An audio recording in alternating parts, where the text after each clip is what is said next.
Hi, I'm Philip. I'm a videographer, and I would rate Wirecast on a scale of 1 to 5 at a 4. The other thing is, if you want more information, click below.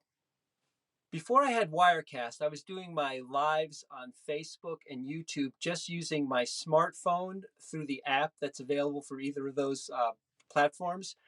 And then I got Wirecast. I chose Wirecast because I needed a way to connect my professional video cameras and other accessories like really high quality audio into a live stream. And Wirecast gave me that option. I was able to connect to everything that I had through SD, HDMI, and SDHD connections, which is exactly what I wanted because I wanted to record ISOs on my camera at the highest quality as well as live stream using them for the better imagery and audio connections.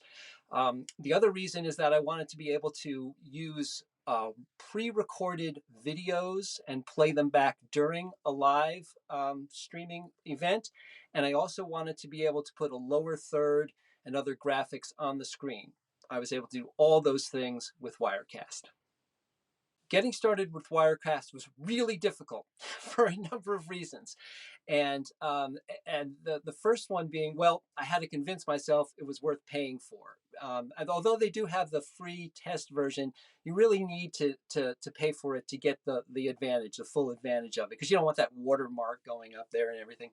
But it was difficult because there's a pretty steep learning curve. If you've never used broadcast software before, and I was used to using real mixers, hands on, and satellites and all the fancy stuff that we did back in the 80s and 90s to get a broadcast live streamed, but it was difficult because although I understood the stuff, it's not a very intuitive interface.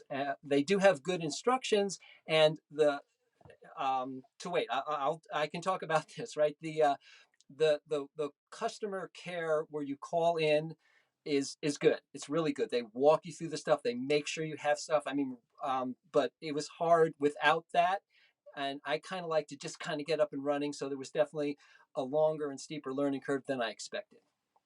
My recommendations for people who are looking to get into this kind of software where you can broadcast and bring in videos and stuff while you're live streaming is I would look at Wirecast, but I would also consider OBS Studio as an option because to me the feature sets are very similar. I found it easier to use OBS, and that in 100% truth, and maybe because I'd been through the Wirecast experience, but I found it easier to connect with YouTube and Facebook using OBS. For some reason, Wirecast, it's a more complicated, and I definitely have trouble with that.